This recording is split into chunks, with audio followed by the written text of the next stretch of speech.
The Grand Council chamber of Nexus Station hummed with the voices of 17 different species. Ambassador Kroll adjusted his breathing apparatus and glanced around the massive oval table. Every major power in the Orion Arm had a representative present, all except Earth. Those primates are late. Again. Admiral Petrax drummed her 6 fingers on the polished surface. Her violet skin glistened under the chamber's lights. Typical human disrespect. Council Leader Drum nodded, his massive horned head bobbing with authority.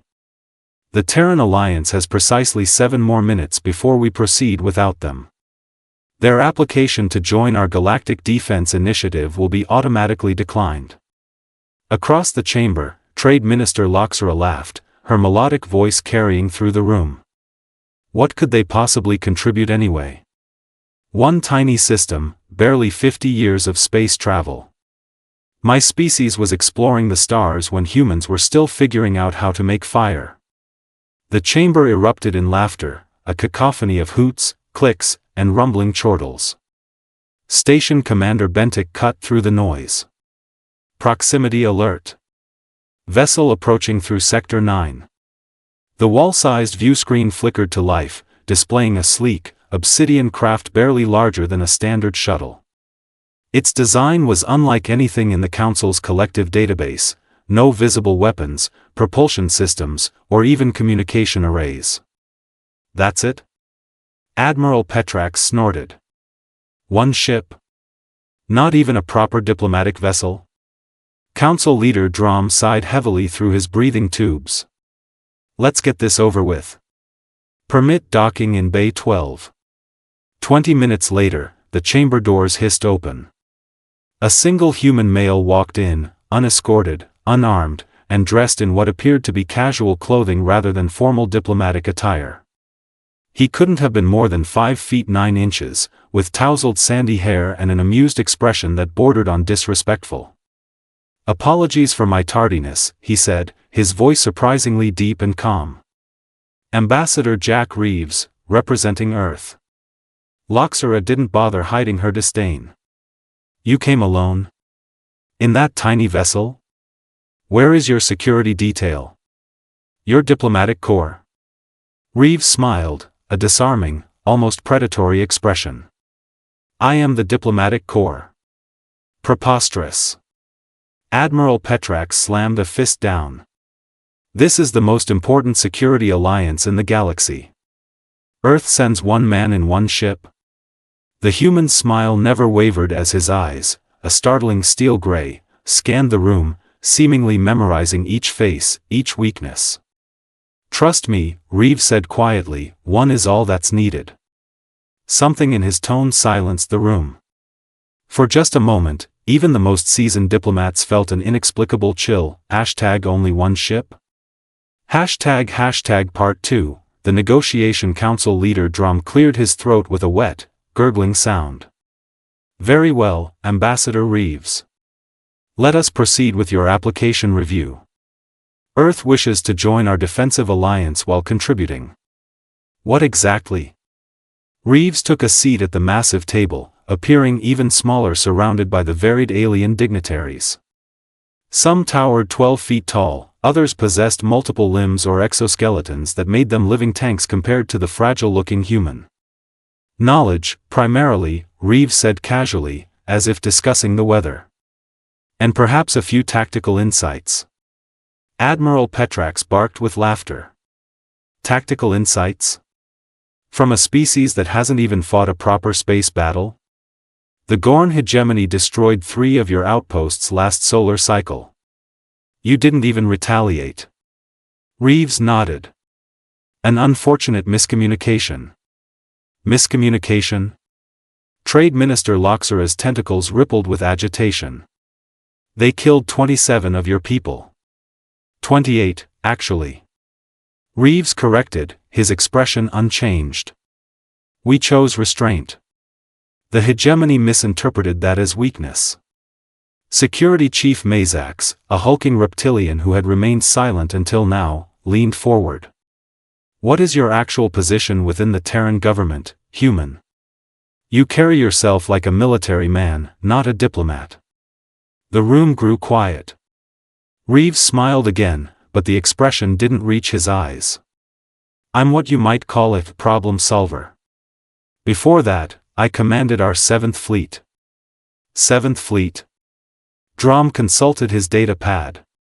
Earth only has 6 registered fleets, and they're all defensive formations. That's correct.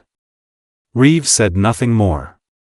The station's translator program struggled with the sudden silence, emitting a soft hum as it processed the unspoken implications.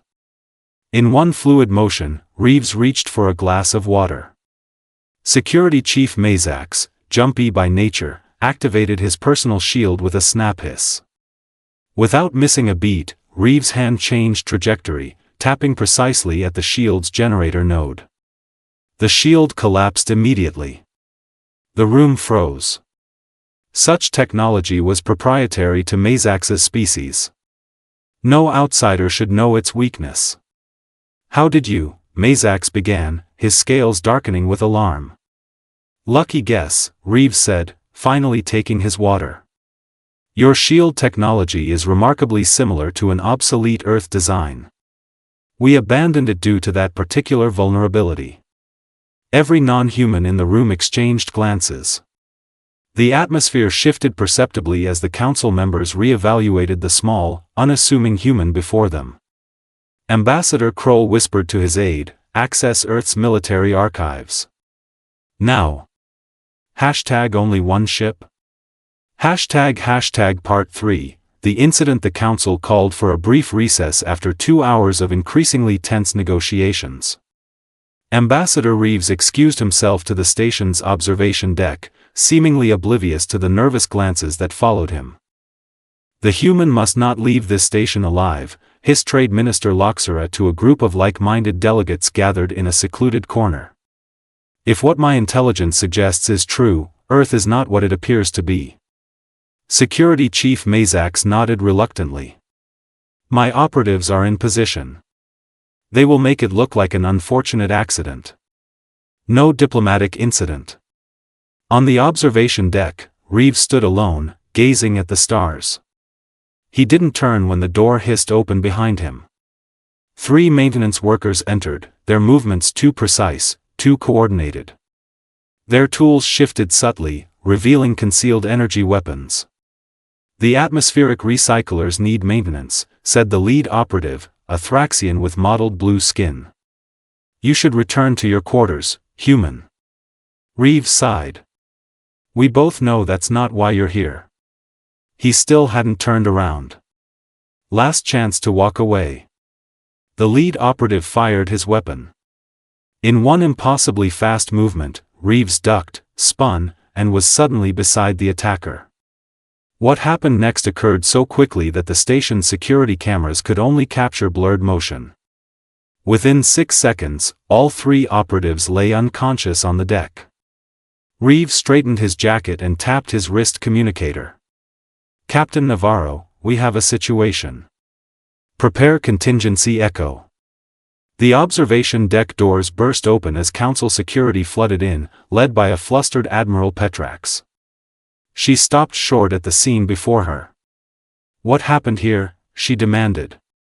Your assassins need better training, Reeves replied calmly, stepping over the bodies. And you should choose your allies more carefully. The Thraxian conclave has been infiltrated by Gorn loyalists for years.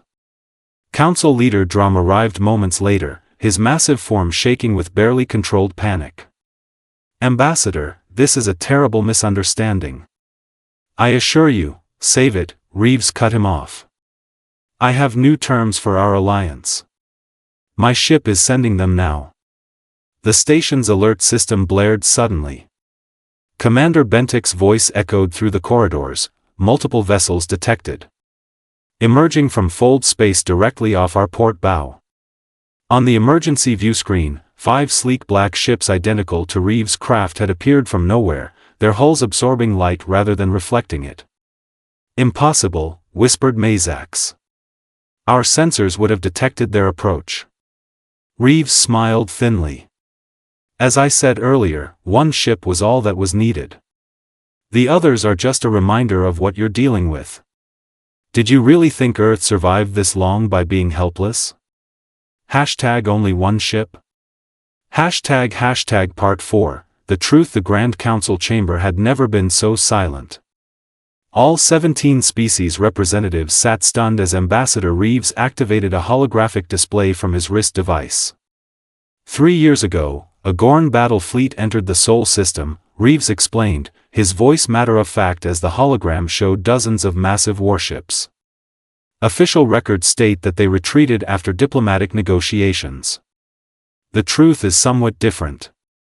The hologram shifted, showing the same fleet surrounded by what appeared to be nothing more than empty space.